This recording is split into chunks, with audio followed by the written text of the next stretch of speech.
Fala galera, meu nome é Kylen Sicas, bem-vindo ao canal Faculdades. E hoje a gente vai ir para a aula 11 do curso de Python e a gente vai ver sobre um novo elemento aí, né, uma coleção de Python, que é a coleção chamada Counter. Tá? Ela serve aí justamente para facilitar aí a contagem dos valores, contagem dos elementos que a gente tem dentro dessa coleção. Então bora pro Jupyter ver isso. Bom, pessoal, hoje a gente vai ver sobre Counter. Então, assim, Counter é a última coleção que a gente vai ver aqui no curso e ela justamente serve e facilita muito a contagem de valores, né, contagem de elementos dentro de uma coleção, né, dentro de um objeto no Python. Então, na última aula a gente importou aí o default dicts, tá? Nessa aula a gente também vai importar o counter, tá? Porque tuplas, listas, dicionários são objetos padrões aí, né, do Python. Counter não é. Então a gente vai utilizar a biblioteca collections, tá? E a gente vai dar um import aqui no counter, tá? Isso aqui a gente vai ver depois melhor, mas nessa hora é só rodar isso, é bem simples, ó. A gente está praticamente falando aqui, ó, que do collections a gente quer importar o counter, tá? Então essa é a biblioteca que a gente está usando, esse é o módulo, né, aqui o objeto que a gente está importando, beleza? E agora eu vou criar uma lista, tá? Com os seguintes elementos: A, B, C e A, B e B, por exemplo. Eu vou criar um contador, né, que vai ser o nosso counter, tá? Então eu coloco o counter e aqui dentro do counter eu vou passar a nossa lista. Agora eu vou dar um print nesse contador. Vamos ver o que vai acontecer. Olha o que ele retornou aqui pra gente. Ele retornou B. Primeiro, ó, você vê que ele retornou um dicionário, tá? Isso aqui a gente viu aqui na última aula, tá? O counter ele retorna um dicionário. Então, ó, a chave AB, o valor é 3, a chave A, o valor é 2, a chave C, o valor é 1, tá? Esse dicionário, você pode ver que ele vai retornar aqui a contagem, né, de valores que a gente tem aqui. Então, o B, ó, ele retornou com o valor 3, porque o B aparece 3 vezes, tá? O A retornou com o valor 2, porque o A aparece 2 vezes. O C retornou com o valor 1, porque o C aparece uma única vez. Então, quando a gente passa uma lista ou um outro objeto, tá, uma tupla, alguma coisa do tipo, o counter ele já faz essa contagem de elementos aí bem rapidinho, ó, e a gente já consegue ver aí quantas vezes um número aparece, uma letra aparece, enfim, é uma coisa bem simples mesmo. Uma outra maneira de criar, né, um contador é um dicionário, por exemplo. Então eu vou criar um dicionário, eu vou criar aqui B 3, C 5 e A 1. Tá? Então, ó, você vê que o resultado do counter é um dicionário. Aqui eu estou criando um dicionário bem parecido aí com esse resultado do counter. E vou criar aqui contador igual a counter dicionário. Deixa eu chamar aqui só de contador 2. Dá um print, contador 2. E tá aqui. Ele criou aqui, ó, C5, B3, A1.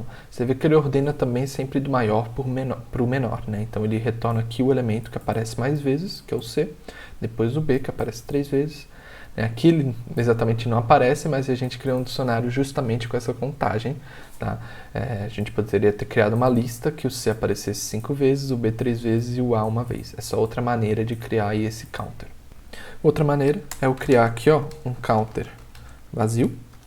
Tá? Eu vou pegar e dar um update, tá? Então eu vou adicionar elementos nesse counter agora, eu vou dar um update nele. Então eu vou criar aqui A, B, C, D, A, B, por exemplo. E vou dar um print aqui no C, pra gente ver o que a gente criou. E tá aqui, ó, criei um counter, onde o A aparece 3 vezes, o A aparece 3 vezes, o B 2 vezes, o C uma vez, o D uma vez, tá? Então passar uma string aqui também com várias letras aí dentro, o counter também vai separando aí letra por letra e faz a contagem desses valores. Também posso fazer o update, também passando aqui um dicionário, que é o que quase a gente acabou de fazer, né? Então, posso passar aqui A5, D2, C1, tá? Então, eu estou criando aqui um counter, eu dou o update nesse counter e a gente vê que o resultado sai a mesma coisa que eu coloquei aqui, né? Posso dar um update com uma string, eu posso dar um update com um dicionário, eu posso dar um update com uma lista, igual a gente viu aqui em cima, beleza? São várias maneiras aí de se criar aí um counter. E agora, vamos criar um counter um pouco maior, deixa eu até copiar aqui, que eu criei aqui com com várias letras aí, ó. É só imprimir ele para você ver, ó, que o D aparece 19 vezes, o B aparece 11 vezes, o A5, C5, enfim, a gente tem várias letras aparecendo nesse contador, porque a gente vai ver agora uma função que é do contador e trazer aqui, ó, most common, tá? Que seria aí o mais comum, tá? Quando eu rodo isso, você vê que ele trouxe aí pra gente, ó, aqui, né, por exemplo, os elementos mais comuns, né? Então, primeiro aí o D, depois o B, depois o A, depois o C, né? Você vê que praticamente você, né, vai falar, trouxe a mesma coisa que trouxe aqui, sim, só que nesse mais comum a gente pode passar aí uma quantidade. Então, quero o top 3, por exemplo, quero que traga os 3 elementos mais comuns. Quando eu rodo isso, ele trouxe aqui, ó, o D 19 vezes, o B 11 vezes e o A 5 vezes. Então, ele trouxe aí os 3 elementos mais comuns.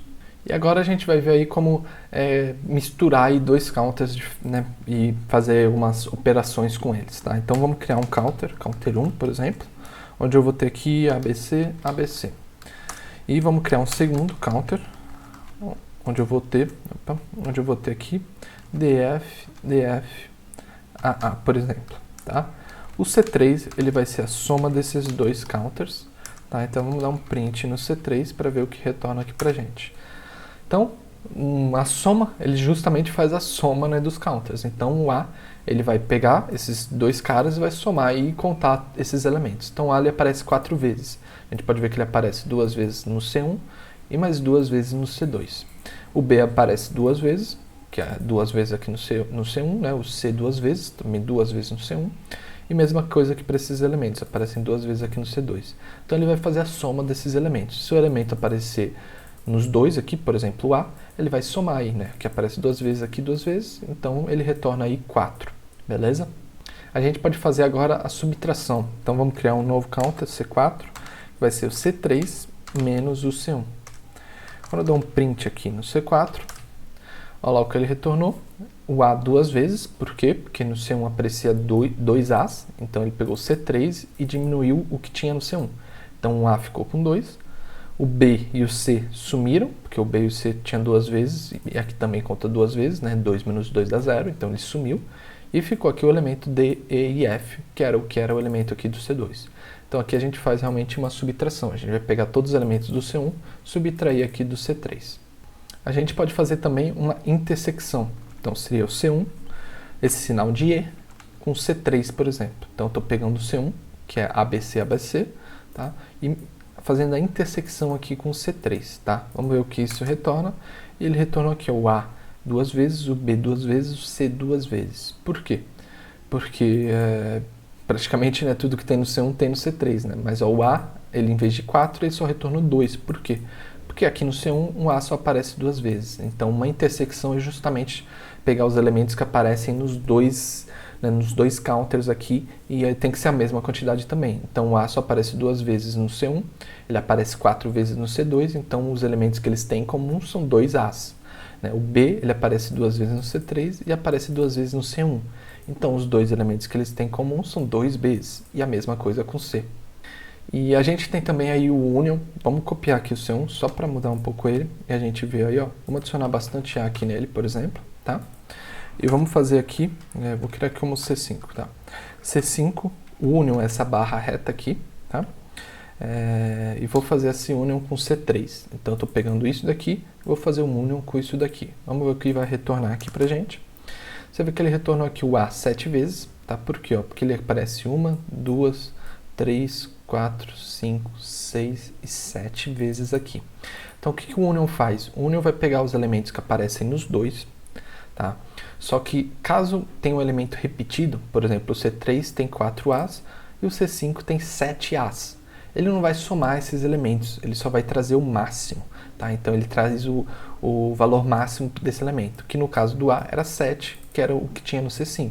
Então esses 4 As aqui do C3 ele praticamente ignorou, tá?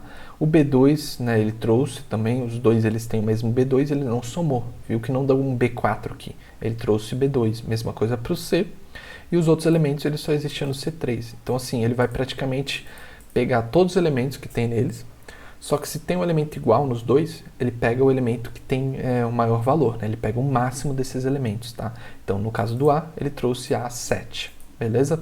Então é isso, pessoal, para essa aula. A gente viu aí counter, a gente vai começar a colocar um pouco mais em uso em alguns exercícios e desafios, mas counter é uma função muito útil, né, um objeto muito útil aí que serve para contar aí elementos e valores em Python.